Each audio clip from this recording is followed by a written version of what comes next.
परमात्मा को रब्बुल आलमीन कहा गया। क्या वो सब आलमों का परमात्मा, सब कौमों और मजहबों और मुल्कों का परमात्मा, वो आस्तिकों का भी परमात्मा है और जो उसको नहीं मानते नास्तिकों का भी परमात्मा, समझे? उसके सब ही बच्चे जिनके अंतर वो महान ज्योति प्रकट होती है, उनके अंतर भी यही गुण आ जाया करता। उनके लिए भी आस्तिक और नास्तिक दोनों ही से प्यार है उनका। उनके अंतर भी सब समाजों का लिए एक सा प्यार है। और सदगुरु की ये तारीफ की गई है। सदगुरु कहते किसको है? सदगुरु सत्य स्वरूप है। सदगुरु वो हस्ती है जिसकी आत्मा सत से मिलकर सत का स्वरूप हो गई, सत का माउथ पीस बन गई। तो ऐसी हस्ती का क्या बाहरी बर्ताव कैसा होता है? सदगुरु ऐसा जानिए जो सबसे ले मिलाए जियो, जो सबको मिलाकर बैठता है। वो दुनिया को आत्मा देधारी की नजर से देखता, आत्मा की नजर से, जिस्मों की बनावट की लिहाज से नहीं, न बाहरी समाजों कामों के लिहाज से। उसकी नजर हमेशा इसी पर रहती है कि हर एक इंसान के अंदर आत्मा है। आत्मा चेतन स्वरूप है। परमात्मा महाचेतनता का समुद्र है। वो चेतन स्वरूप का हिस्सा कहो, आत्मा कहो, जुज्व कहो, वो हर एक इंसान की जिस्म के अंदर है। इसीलिए इंसान को कॉन्शियस एंटिटी करके बयान किया, ये चेतन पुरुष है। तो वो चेतनता मन और इंद्रियों के घाट पर गिर कर जिस्म का रूप और जगत का रूप बनी बैठी है, समझा? तो महापुरुष पूर्ण पुरुषों की निशानी यही है कि जो गुण उस मालिक के अंतर में है वही गुण उसके अंतर पाए जाते हैं। और सबसे बड़ा गुण जो मैंने अभी अर्ज किया है कि सारी पैदाइश उसकी अपने बच्चे। तो किसी महापुरुष जो सत का स्वरूप हो गया उसमें भी यही लक्षण पाए जाते हैं। हमारे हजूर के जीवन में एक वाकया आया है कि वो मरी पहाड़ में नौकरी पर थे। एक नास्तिक वहां तपेदिक का मरीज गर्मियों के दिन गुजारने के लिए गया। डॉक्टर ने उसको कहा कि तुम मरी पहाड़ में 2-3 महीने गुजारो ताकि तुम्हारी सेहत अच्छी हो जाए। वहां पर चील के दरख्त हैं, तो चील के दरख्त होने के सबब से वो खुदा बहुत अच्छी है तपेदिक के मरीजों के लिए। वो बेचारा सारी मरी में फिरा कोठी व कोठी, मगर किसी ने उसको जगह रहने को ना दी। सिर्फ सबब यही था कि वो नास्तिक था। वो हजूर की कोठी में भी आया और यही सवाल किया। ये आप वहां नहीं थे, बाबू गजर सिंह जी वहां थे। तो उनसे कहा कि भाई मुझे रहने को जगह दो। उसने भी ना कर दी। खैर वो जा रहे थे बाहर, वो आदमी और ये नौकरी से वापस आ रहे, देखा एक आदमी कोठी से बाहर जा रहा है। आकर पूछा कि ये कौन आया था? तो कहने लगा जी ये एक बीमार है तपेदिक का, इसको जगह मांगता था। कहले सारी मरी शहर में फिरा, मरी में किसी ने उसको रहने को जगह नहीं दी। उसका कारण यह कि ये मुनकर है, नास्तिक है। कहते और तुमने? कहते मैंने भी जवाब दे दिया। तो कहने लगे देख भाई, इसके अंदर आत्मा है कि हाँ महाराज है। आत्मा उस प्रभु की अंश है। कहो कबीर राम की अंश, कह के हाँ ठीक है। तो अगर इस विचारे को नहीं पता कि आत्मा प्रभु की अंश है तो सही ना, जगह दे। तो मेरे याद करने का मतलब है कि उस महापुरुष में वही गुण पाए जाते हैं जो उस मालिक के गुण है। पहला गुण यही है, सबके अंतर परमात्मा, सबके अंतर उसी परमात्मा की ज्योति काम कर रही है। एक नूर से सब जग उपजिया, कौन भले कौन मंदे। सबसे प्यार, बल्कि अपने दुश्मनों से भी प्यार, ये खासा होता है। जो लोग जो उनको बुरा भला कहते हैं उनसे भी प्यार करते हैं। जब आ जाते हैं शरण में कहते सब मेरे तक नहीं पहुंचे। कई बार मैंने देखा हजूर के चरणों में लोग आया करते थे, और जब कायदे की बात है दूर दूर की कुछ और बात होती है, जब आप महापुरुष के नजदीक आ जाओ तो वहां कुछ और रंग नजर आता। आंख खुली पछताए हजूर से अर्ज की कि महाराज हम भूल में रहे, हमने आपकी बड़ी निंदा और बुराई की है। अच्छा भाई मेरे तक नहीं पहुंची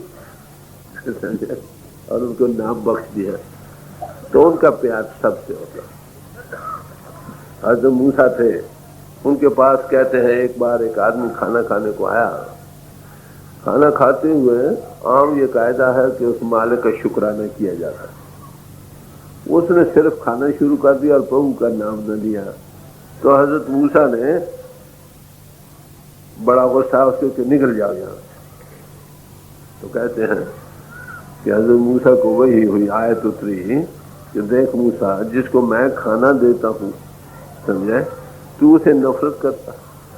नास्तिक है तो मेरा नास्तिक है ना, उसको खाना देता, राजक है कि नहीं प्रभु। तो अर्ज करने का बाद जो शरीयत के खास जकड़ों में है, अभी तंग दिल दायरों में है, उनकी नजर यही रही है, रहेगी। जो इससे तबके से ऊपर आ जाते हैं उनकी नजर यकसां हो जाती है, यक नजरी हो जाती है।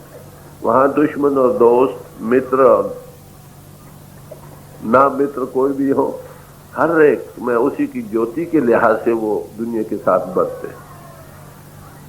तो ये इस चीज को देखना जो है ना, इस चीज का अनुभव का जागना कहो, इसी का नाम रिलीजन है या मजहब। परमात्मा गट गट में बस रहा, कोई हृदय उससे खाली नहीं। वो हमारी आंख बन जाए जिससे वो हर जाई हर एक घट घट में नजर आए। इसके हल हो जाने का नाम सच्चा परमात्मा। जो जो महात्मा आए,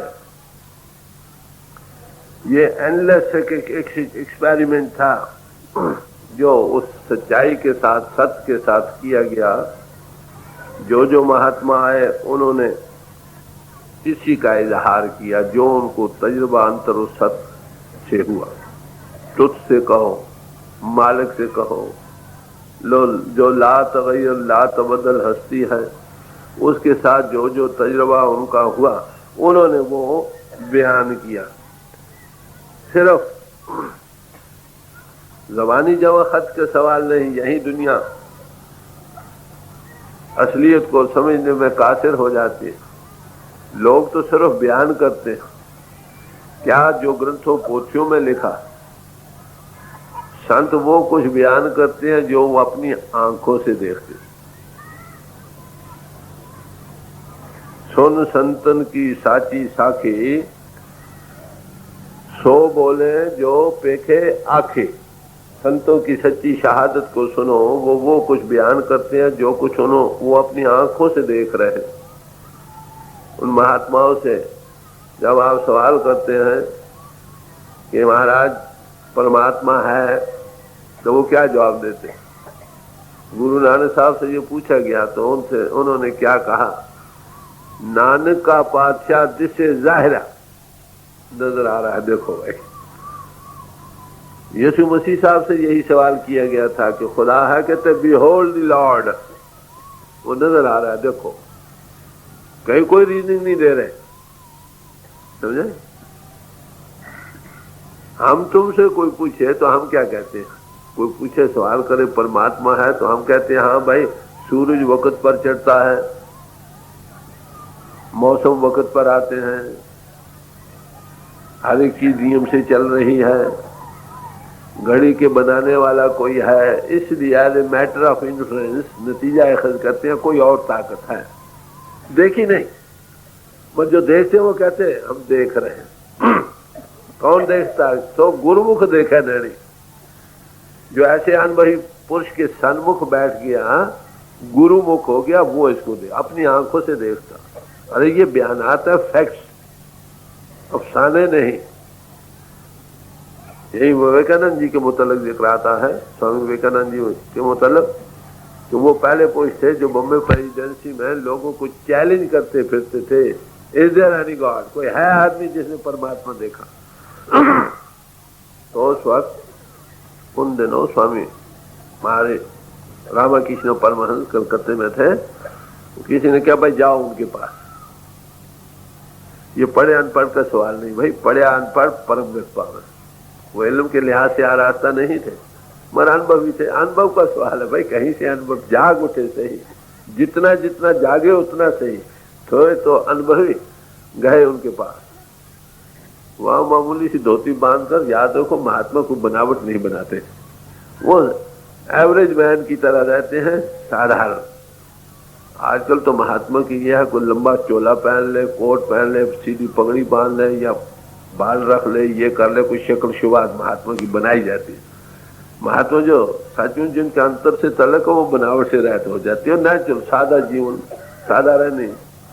वो एक धोती बांधी है, कुर्ता पहने हुए फिर रहे थे। चले भाई ये महात्मा जाकर सवाल करते हैं तो master have you seen God, ऐ महात्मा क्या तूने प्रभु देखा है? तो उसकी तरफ देखा, कहने लगा हाँ बच्चा, I see him just as I see you. हाँ बच्चा, मैंने उसको मैं देखता हूँ जैसे मैं तुम्हें देख रहा हूँ। कहते नहीं, इससे भी सफाई के साथ अनुभवी पुरुष के वचन सिर नीचे हो गया। सारी उम्र यही एक लफ्ज उसकी जबान पर रहा। जब कहीं वेस्ट में गए तो ये कहते थे, but for that God man I was saved. अगर वो महापुरुष मुझे ना मिलते मेरा जीवन बर्बाद चला गया था, निष्फल चला गया था। जब हम तुमसे लोग पूछते हैं सवाल, हम लोग क्या करते हैं? या तो ये बातें करते जो मैंने अर्ज की, नतीजा अखज करते हैं, या कहते हैं फलाना ऋषि ये कहता है, फलाना महात्मा ये कहता है, फलानी ग्रंथ ये कहती है, फलानी पोथी ये कहती है, फलाना वेद और शास्त्र ये कहता है। हाँ भाई ठीक, वो जो कहते हैं ठीक। अरे भाई तू बतला, तुम क्या कहते हो? What is your experience with your self and God? जब तक कोई चीज अपने तजुर्बे में नहीं आई तो फिर उसका ठंडक कहो, शांति कहो, तृप्ति कैसे आ सकती है? इसलिए आलमों अनुभवियों में हमेशा ही फर्क रहा, हमेशा ही फर्क रहा।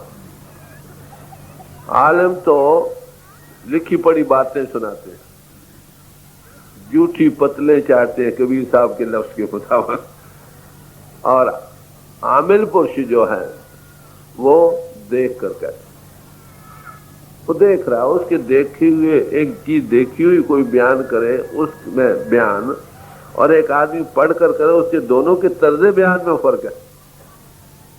उसके वचन चले जाते, एक जगह है कश्मीर है, फर्ज कर लो, 2-4 आदमी वहां गए, उन्होंने वहां के हालात लिखे हैं, सैर कश्मीर।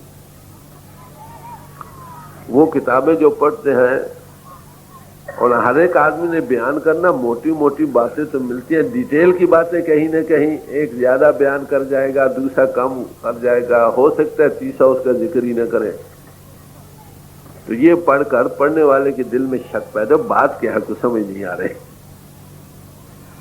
एक आदमी कश्मीर गया, वो देखा है सब जगह, जब उसको वो पोथियां सुनाओ, वो कहो इसका ये मतलब मैं देखा है, बड़ी वसूख के साथ, कन्विक्शन के साथ, प्रतीत के साथ वो बयान करते, उसके लफ्जों में वजन है, क्योंकि वो देख कर कह रहा।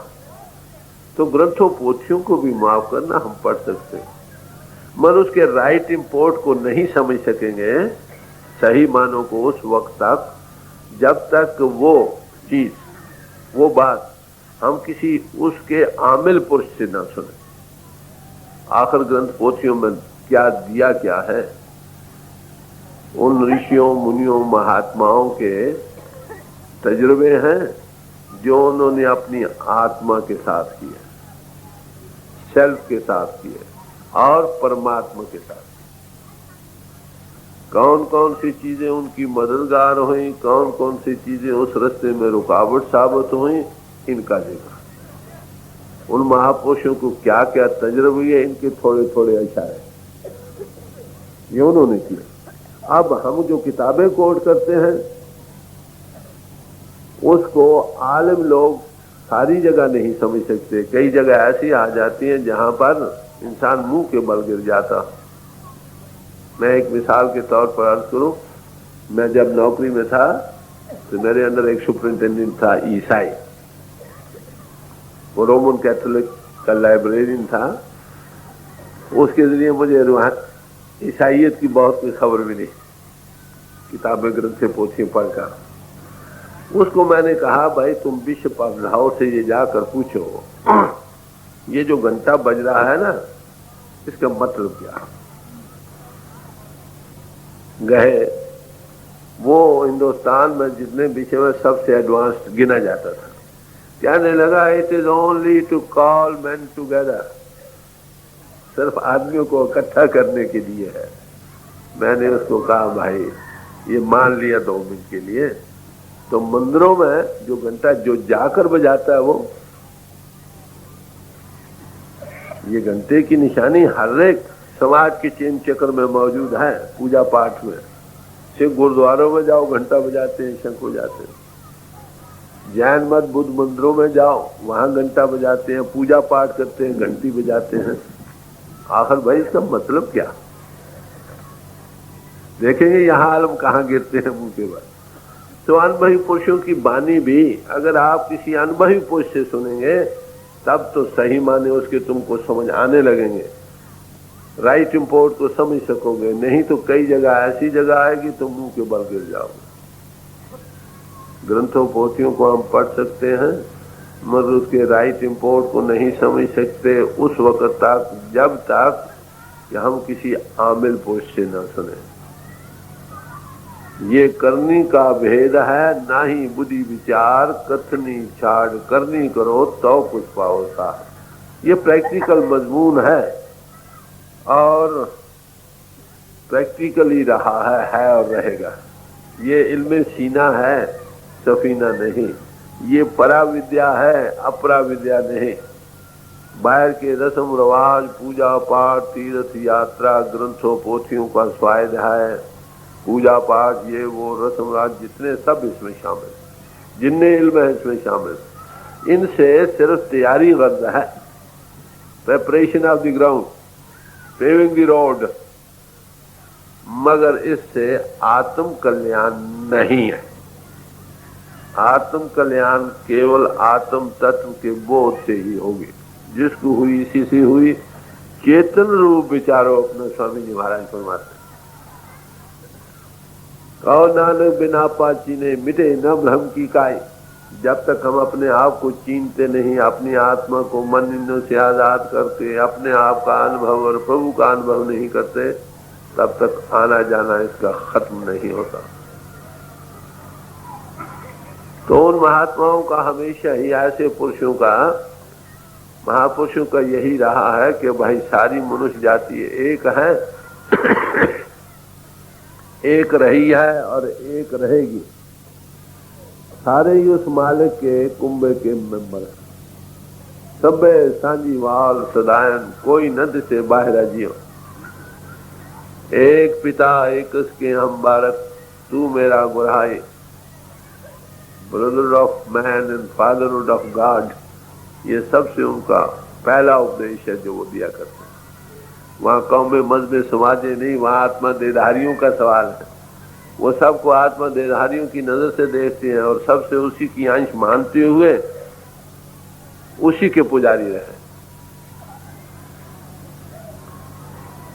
इन सब महात्माओं का निरोल तौहीद का मत रहा है, एक प्रभु का, उसके सच्चे पुजारी रहे और ये बतलाते रहे कि हमने उसी को पाना, जिन्होंने पाया है उनकी सोबत में पाना। बस ये एक जरूरी बात। जिन्होंने देखा ही नहीं, पाया ही नहीं, वो तुमको क्या दिखाएंगे। तो किसी महात्मा की बानी लोग हैं वो उसी पर जोर देते हैं। वो किसी लफ्जों की जकड़ों में या बाहरी शक्लों की बनावट की जकड़ों में न रहे, न किसी को तलकीन करते हैं। वो ये कहते हैं रहो तो सही, क्योंकि मैंने सोचा, मगर उसकी जकड़ में, उसकी दरो दीवार की जकड़ में मर न जाओ।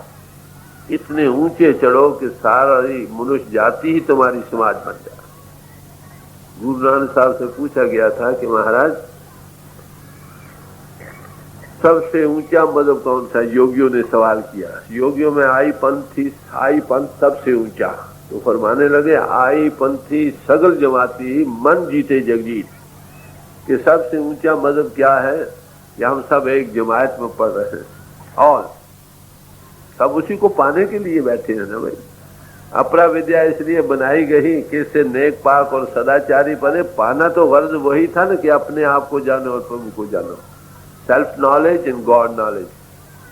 सब ऋषियों ने यही उपदेश दिया, नो दाई सेल्फ, अपने आप को जानो। जब तक ये नहीं होगा तब तक शांति नहीं होगी। तो सब महात्माओं का एक ही मत रहा, सच्चे मानो। एक सिरातुल मुस्तकीम, सीधा रास्ता, दूसरा नफ्स का रास्ता। जो मुसलमान फकीरों ने उसको इस तरह बयान किया, एक गुरुमुख का रास्ता, एक मनमुख का रास्ता, ये संतों ने बयान किया। एक मोमिन, दूसरा काफिर, एक शरे मार्ग, एक पिरे मार्ग, दो ही मार्ग है दुनिया। संतों का मार्ग हमेशा ही सिरातुल मुस्तकीम, गुरसिक्खी कहो, मोमिनता कहो, शरे मार्ग कहो, इसका रहा। इसमें किसी मजहब का इख्तिलाफ न रहा, न है, न हो सकता। It is one for all. आत्म तत्व का बोध सबके लिए एक जैसा मजमून रहा है और रहेगा। जैसे डॉक्टरी मजमून है, किसी समाज में रहो सबके लिए एक जैसा मजमून है। उसकी क्वालिफिकेशन ये है कि वो FSC या BSc पास कर ले तो कॉलेज में जा सकता। ऐसे ही इस तरफ पढ़कर भी वो वहां पढ़ते हुए किनसे पढ़ता? जो उसके माहिर हैं, खाए किसी समाज के हैं, समाजों का सवाल नहीं। पढ़ते हुए पढ़कर डॉक्टर बन जाने पर भी वो अपनी अपनी समाज में रहते हैं। इसी तरह संत महात्मा कहते तुम किसी समाज में रहो, मैन सोशल होने के सबब से ये मिलजुल कर रहने वाला है, इसलिए किसी न किसी समाज में रहे। अगर नहीं रहेगा तो कोई नई बनानी पड़ेगी उसको। इसलिए ये बेहतर है कि जिसमें वो रहे, रह कर उसके मुताबिक जीवन नेक पाक और सदाचारी बना ले, बनाकर फिर आत्म तत्व का बोध करे। किनकी सोबत में? जो आत्म तत्वदर्शी है। सब महात्माओं ने एक ही उपदेश दिया। तो फरमाते रहे कि तासब और तंगदिली को दूर करो। जब तक हम जकड़ों में है, तंगदिली और तासब में है, बिगेटरी और नैरो माइंडेड हम में घर करी पड़ी है, हम असलियत को नहीं देख सके। हाफिज साहब ने कहा, हाफिजा तासब दूर कुन अज दिल, अगर घर वसले खुदा खाए। अगर तुम परमात्मा का वसल चाहते हो, मिलना चाहते हो, दिल से तंगदिली और तासब को छोड़ दो। क्यों? कि सबके अंदर परमात्मा, द्वैत का आलम है ही नहीं। जब तक द्वैत का आलम है तब तक वो कहाँ? कोई नेक है, कोई बद है, किसी से नफरत है, किसी से धड़ेबंदी है। अरे भाई वो सब के अंतर है। परमात्मा कहता है जो वो मुझसे प्यार करता, मैं सबके घट में हूं, तो किसी से नफरत क्यों? बाद लोग अपने इल्म के घमंड में, हुकूमत के नशे में, रुपए के जोम में दूसरों से नफरत करते। ये क्या है? अरे भाई वो सब भी आत्मा देदारी है। कोई आदमी कुर्सी पर बैठा है, गद्दी पर बैठा काम कर रहा है, कोई ऊपर चपरासी का नौकरों का काम कर रहा है। फर्क तो सिर्फ अपने प्रारब्ध कर्मों का है ना। उनकी जात में क्या फर्क है? जातीयत में कोई फर्क नहीं। महात्मा जब कभी भी आए इसी चीज को दुनिया के अंदर पेश करते रहे कि हम सबका मालिक एक। उसको खुदा कहो, राम कहो, रहीम कहो, गुसाई कहो, कुछ कहो, वो एक है। सैकड़ों आशिक हैं, दिलाराम सबका एक है, मगर मजहब मिल्लत तो जुदा है, मगर काम सबका है। रजब निशाना एक है, तीरंदाज अनेक। समझे? तीरंदाज तो बहुत है, निशाना तो एक है जिसको पाना, और जिसको पाना है उसी, वो हमारा आदर्श है, उसी के हम सब पुजारी हैं। जब उस नशे को, उस रस को हम पाले तो फिर द्वैत का आलम कहाँ रहता। चार शराबियों में आपस में कितना प्यार होता। अगर चार शराबियों में आपस में प्यार हो सकता भाई, चार उस मालिक के भक्तों में क्यों नहीं हो सकता? चार एक ही महापुरुष के नाम लेवाओं में आपस में प्यार क्यों नहीं हो सकता? अगर नहीं है तो इसका मतलब यह है कि हमारा अभी प्यार मुकम्मल नहीं है, उसमें कुछ खामी बाकी है। मजनू था, उसको एक दिन लोगों ने देखा, पाए सग बोसीद मजनू खल्क गुफ्ता ईंचे बूद। एक दिन लोगों ने देखा कि मजनू एक कुत्ते के पांव चूम रहा है। खलकत ने पूछा, लोगों ने पूछा, अरे भाई ये क्या कर रहा? कह रहे ई सग गाहे गाहे दरकुए लैला रफ्ता बूर। कहते इस कुत्ते को मैंने अपनी प्यारी लैला की गली में कई बार जाते देखा, कितना प्यार। अरे भाई, अगर मजनू लैला की प्यार के लिए कुत्ते के पांव चूम सकता है, अरे भाई हम एक ही आदर्श रखते हुए, एक ही प्रभु के पुजारी, एक ही महापुरुष के नाम लेवा चरणों में बैठने वालों का आपस में क्यों प्यार नहीं हो? उसका कारण हम उस महापुरुष के पूर्ण, उसका कारण यही हो सकता है कि हम उस महापुरुष के पूर्ण पर नहीं चले। जो तालीम उन्होंने दी उनको हमने सही मानों में नहीं समझा। तो सब महात्माओं का यही आदर्श रहा हमेशा। अगर आप किसी ऐसे महापुरुष के चरणों में जाओगे, जो सबसे पहली बात आपके दिल दिमाग में बैठेगी वो यही होगी, जब ते साध संगत मोह पाई, ना कोई बैरी ना ही बिगाना, सगल संग हमरी बनाए। ये पहला सबक है जो किसी महापुरुष के चरणों में बैठकर हमको आता, सिखाया जाता। अगर हम उसी महापुरुष के नाम ले हुआ होकर पशु वृत्ति को धारण कर ले, तो फिर एक महापुरुष के नाम लेवा दूसरे महापुरुष पर मिट्टी उड़ाता। कुत्ते की तरह अपने मालिक से तो प्यार है, दूसरों को भौंकता भौंकना। विवेक से काम लो। महात्मा सब एक हैं जो पूर्ण पुरुष हुए हैं। संत और संत में कोई फर्क नहीं है। They are the children of light. वो नूर के बच्चे होते हैं। जब कभी दुनिया में आए हैं सब जगत को रोशनी दे जाते हैं। सूरज जब चढ़ता है, क्या वो हिंदुओं पर चढ़ता है और मुसलमानों के लिए नहीं चढ़ता? सबके लिए चढ़ता। ऐसे ही जब ऐसे महापुरुष आते हैं, उनका किन से तले सारी समाज है उनकी अपनी है। गुरु नानक साहब ने जब कहते हैं चोला छोड़ा है, तो हिंदुओं मुसलमानों में आपस में झगड़ा हो गया था। वो कह रहे थे ये हिंदू थे, वो कहते ये मुसलमान थे। यही कबीर साहब के भी वक्त हुआ। हमारे हजूर एक बार मुल्तान गए। पहले हिंदू मुस्लिम फसाद वहां हुआ था। जब ये वहां गए, वहां उपदेश लोगों ने सुना, तो कहने लगे महाराज अगर आप पहले आ जाते तो हिंदू मुस्लिम फसाद ना होता। तो ये महापुरुषों का यही तालीम हमेशा से रही है। जब हम उनके चरणों में जाते हैं तो इसी बात की है कि सबसे प्यार। क्राइस्ट से लोगों ने पूछा कि महाराज हमें लोगों से कैसा बर्ताव करना चाहिए? तो पूछा कि हजरत मूसा ने तुम्हें क्या हुक्म दिया? शरीयत के हेड थे ना। उन्होंने कहा tooth for tooth and nail for nail. जो तुमको दांतों से काटो उसको दांतों से काटिए, जो तुमको छुरा लगाए छुरा लगाओ। Because of your hard heartedness he gave you this commandment. तुम्हारे हृदय पत्थर की तरह सख्त थे, इसलिए उन्होंने ये तुमको उपदेश दिया। चले आप क्या उपदेश देते हैं? तो कहने लगे मैं तो आपको कहूंगा love thy neighbours as thy self, अपने नेबरों से, पड़ोसियों से ऐसा प्यार करो जैसा तुम अपने साथ करते हो। तो कहते फिर महाराज दुश्मनों के साथ क्या सलूक चाहिए? लव द एनिमीज, दुश्मनों से भी प्यार करो। ये महात्माओं को हमेशा से उपदेश रहा। आपको पता है व्यास जी के पास एक दफा सवाल किया गया कि महाराज धर्म की हमको समझ नहीं आ रही कि धर्म किसको कहते, हमें आप ऐसी खोल कर समझाएं कि धर्म का जो तात्पर्य हमारे दिमाग में बैठ जाए।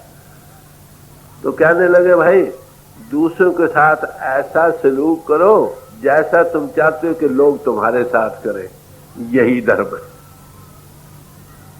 तो संत महात्मा आपको धर्म की शिक्षा देते हैं। Love thy neighbours at thy self. हम एक ही के बच्चे हैं, सब भाई भाई हैं।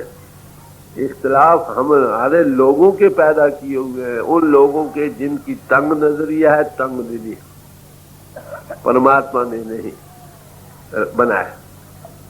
तो अब इन महात्माओं का आदर्श क्या रहा?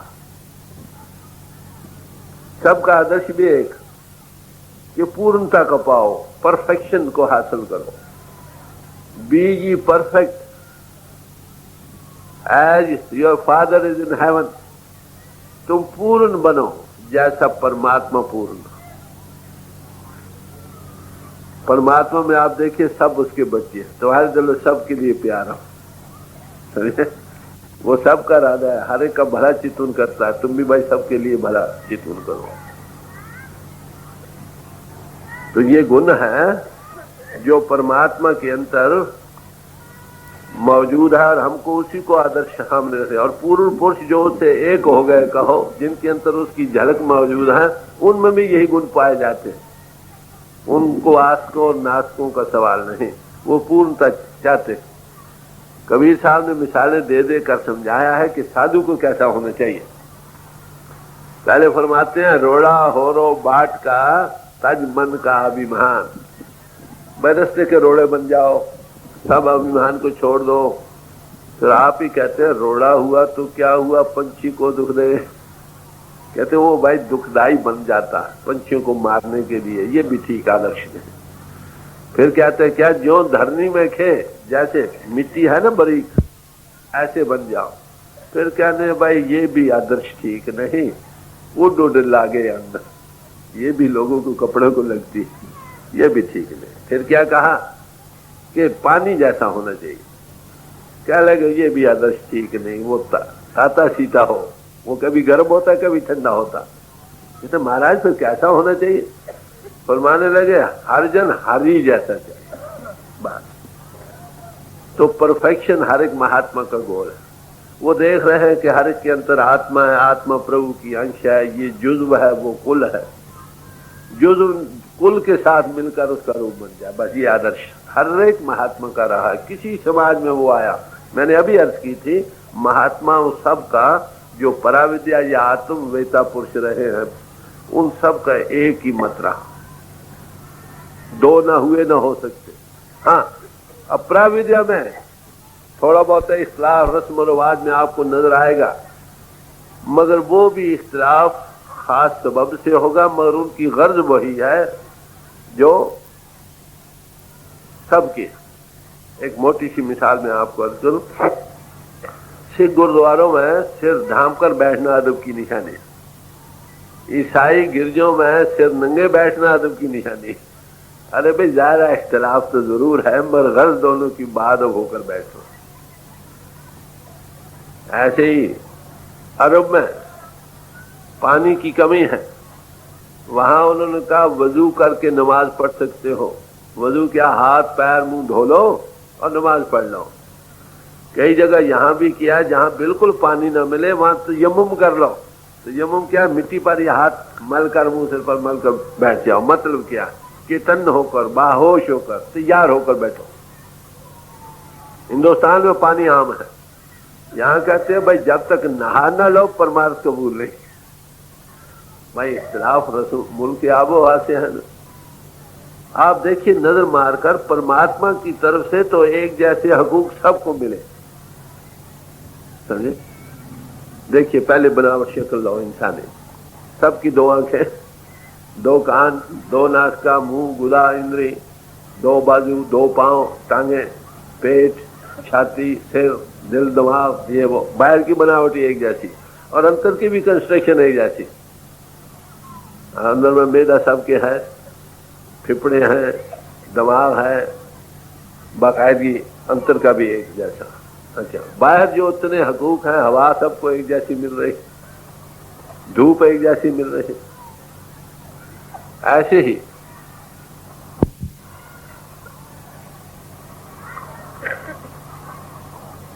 अंतर की बनावट और बाहर की बनावट दोनों एक जैसे, ऐसे एक जैसे हकूक मिले हुए हैं। और देखिए अब बुखार चढ़ता है, आप ये बताएं हिंदुओं को और तरह चढ़ता है या मुसलमानों को और तरह चढ़ता है? एक जैसे चढ़ता है नहीं, उसका इलाज भी एक ही जैसा। तो परमात्मा की तरफ से अंतर ने हर एक सिलसिला एक जैसा बयान किया, तो इसमें कोई फर्क नहीं। तो भाई हमने क्यों इख्तिलाफ बनाए? बात ये हमारे बनाई हुई है ना।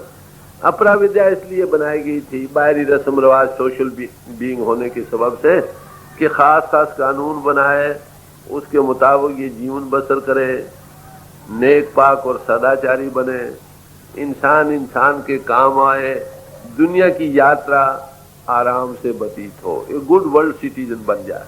गर्ज यही हर एक समाज की। अगर अपरा विद्या के महात्मा भी सही मानों से प्रचार करें तो ये पाकिस्तान ना बनता, समझे? ये गलत प्रचार का नतीजा। और जो आत्म तत्व का बोध है वो तो बिल्कुल मुख्तलिफ मजमून है, वो सबके लिए एक जैसा रहा है और रहेगा। अब इन समाजों से, इन बाहरी पर अपरा विद्या की कानून से हमने लेनी है मदद। और वो मदद क्या है कि तुम नेक पाक सदाचारी बनो, सत्य को धारण करो, अहिंसा परमो धर्म, किसी का बुरा चितवन न करो, मन करके भी, वचन करके भी, कर्म करके भी सत्य को धारण करो, समझे? नेक पाक जीवन बनाओ, ब्रह्मचर्य की रक्षा रखो। तो सब महात्माओं का एक ही जैसा आदर्श हमेशा से रहा। आप देखेंगे इन असूलों के साथ इख्तिलाफ कहाँ? इख्तिलाफ इंसान के पैदा करना है, प्रभु के बनाए नहीं। यही हाफिज साहब ने कहा है, यक हकीकत जलवागर दर कुफ्र इस्लाम अस्त, बस एक हकीकत सब में जलवागर हो रही है, काफरों के अंतर भी और मोमिनों के अंतर भी। फिर कहते इख्तिलाफात मज़ाहिब जुमला अब हम अस्त, बस जिन्हें मजहबों के इख्तिलाफ हैं वो शख्सी वहमों पर बने। एक आदमी उठा, उसने एक ख्याल पैदा किया, 10-20 उसके गिरदा गिर्द बैठ गए, वो एक नया मत जारी कर दिया। अगर हकीकत की नजर से रहे तो कोई झगड़ा नहीं। जब वो शख्सी एक खास खास कन्विक्शन प्रतीत पर्सनल जो होती है उस पर बैठ जाते हैं तो इख्तिलाफ पैदा हो जाते हैं। वो कहता है मैं सच्चा हूं, वो कहता है मैं सच्चा हूं। अरे भाई सच्चाई तो एक ही हो सकती है, दो नहीं। किसी सवाल का जवाब सही एक ही हो सकता है, ना दो हुए ना दो हो सकते। सच वही है जो पहले अर्ज की। बाकी इख्तिलाफात कहते इंसानों के अपने बनाए हुए हैं। कहते क्या हुआ? इसका नतीजा ये हुआ कि एक क्लास दूसरे की क्लास के खिलाफ हो गई, तंगदिली और तसब बढ़ गया। तो आज तसब कासा शेखों ब्राह्मण शुद्धा, शेखों और ब्राह्मणों के प्याले अलग अलग हो गए, भाई भाई से जुदा हो रहा। अरे भाई जब आदर्श एक है, जरिया एक है, फिर इख्तिलाफ का, किसी ने उसको राम कह दिया, किसी ने रहीम कह दिया, किसी ने कहा नाम से मुक्ति है, किसी ने कहा कलमे से मुक्ति है, किसी कहा कि जिसके अंदर परमात्मा की ज्योति प्रगट हुई वही हिंदू है, वही सिख है, खालसा है। किसी ने कहा भाई जिसके अंदर खुदा का नूर प्रगट है वही मुसलमान है। फर्क कहाँ? फर्क तो हम लोगों की तंगदिली और तासबों के सबब से बन गए। क्या कहते हैं, वरना दर मैखाना यक साकी हो यक जामस्त, बस नहीं तो इस परमात्मा के ज़ियाफत खाने में, मैं खाने में कहो, एक ही शराब नाम कलमे की शब्द की चल रही है और एक ही अनुभवी पुष्प पिलाने वाला। जब अनुभवी पुष्प होगा आपको यही तालीम देगा आपको, it is better to be born in a temple but to die in it is sin. किसी समाज में पैदा हो ये पहला कदम है, मगर इतने चढ़ जाओ कि सारी समाजें तुम्हारी अपनी बन जाए। समझे? एक बार मुझे याद है, हजूर महर्षि जी से मिले, लाहौर का वाकया है, कोई जिक्र हुआ कि कोई कॉलेज स्कूल बना लिए जाए, तो हजूर फरमाने लगे कि जितने कॉलेज और स्कूल है ये सब हमारे अपने हैं। जो उनमें से इस चीज का मुतलाशी है वो हमारे पास आ जाता। सवाल तो ये, मेडिकल कॉलेज बना, जो डॉक्टरी पढ़ने के ख्वाहिशमंद है किसी समाज के वहां आ जाते। अरे भाई संतों का भी यही है, वो रूहानियत का उनका स्कूल है, कॉलेज है। जो रूहानी पुरुष रूहानियत के दिलदादा हैं उसकी खोज और तलाश में वो उनके पास आ जाते हैं। हम कौमों मजहबों हिंदुओं मुसलमानों का सवाल ही नहीं है रह जो। हमारे हजूर के यहाँ आप देखते हैं हर एक समाज के भाई जाते थे, वेस्ट से भी लोग जाते थे, मुसलमान भाई भी जाते थे, हिंदू सिख सब भाई। कौन लोग? जिनको परमारथ की चाह थी, बाकी नहीं। और जिसने पढ़ना ही नहीं, माफ करना, उसको क्या जरूरत पड़ी है? एक ने गाना सीखना है, वो तानसेन की जूतियां झाड़ेगा। जिसने गाना सीखना नहीं वो तानसेन उसकी जूतियां झाड़ता फिरे तो क्या है? तो सब महात्माओं को तकरीबन आदर्श वही रहा। इसके बाद कल वो जो शब्द हम पढ़ रहे थे ना, उसी को थोड़ा आगे दो चार करिए और कर दी जाए, फिर उसके बाद हम देखेंगे कि ऐसे महापुरुष हमें देते क्या।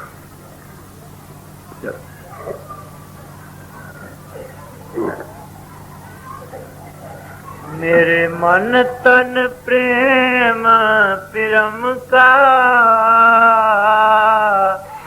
बिन दर्शन क्यों मन धीरे। फरमाते हैं कि हे प्रभु, मेरे मन और तन के अंतर तेरे मिलने की पीर प्रेम का, प्रेम प्रेम का, बिन दर्शन क्यों मन धीरे। तेरे दर्शनों के बगैर मेरा मन कैसे धीरज पा सकता। कल ये शब्द शुरू हुआ था कि मेरे दिल में उस प्रभु के मिलने की जबरदस्त लोचा। आत्माओं ने तकरीबन यही कहा है, मुंद रैन दोहेलड़िया जियो नहीं आ सकता। दे मुन सज्जन मेरे प्रीतम भाई, मैं मेलो मित्र सुख दाता। अब कहते हैं हे सज्जन, अब गुरु से पुकारा है कि तू हमारा सज्जन। अब सज्जन किसको कहते हैं? आद मद जो अंत निवाह है, सो साजन मेरा मन चाहे। जो आद के अंतर दरमियानी हालत में और अंत समय हमारी संभाल करे, हमारे साथ रहे, कहते ऐसा सज्जन हमें चाहिए। तो कहते हैं है सज्जन है पूरे गुरु, तू हमारा सज्जन है। यही तारीफ मौलाना रूम साहब ने किया है। बातो बाशद दर मकानो ला मकान, चूं बिमानी अज सराओ अज दुकान। जब वो तुम्हारे साथ रहे, कहाँ इस दुनिया में भी, जंगलों पहाड़ों बियाबानों में भी तुम्हारी रक्षा का सामान करे, डायरेक्शन दे सके। मरकर जब जीते जी मरकर या मरकर अंत समय तुम जिस्म को छोड़ो, उस वक्त भी सामने आ खड़ा हो, ऐसे पुरुष का नाम है सज्जन या गुरु या महात्मा। तो कहते हैं ऐ सज्जन सुन सज्जन मेरे प्रीतम भाई, मैं मेलो मित्र सुखदाता। हे प्रभु, मुझको ऐसे मित्र को मिलाओ जो सुख के देने वाला। मित्र की क्या तारीफ की है फिर?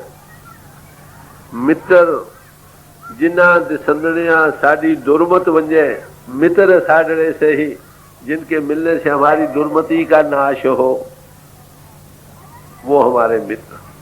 कहते ऐसे मित्र दुनिया में क्या, क्या दुनिया में कहीं कहीं।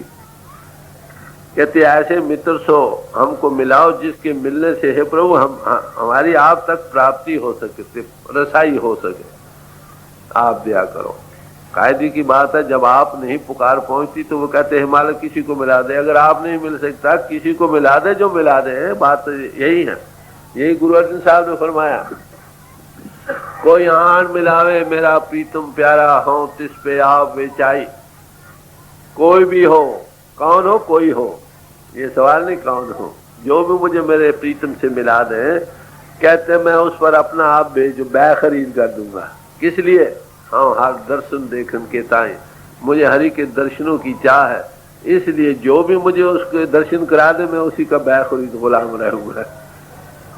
हरि दर्शन को मेरा मन बहो तपते, ज्यों त्रिखावंत बिन नीर। हरि दर्शन को हे मालिक मेरा मन तड़प रहा है, जैसे प्यासा पानी को लिए बेवल होता है। मेरे मन प्रेम लगो हर तीर,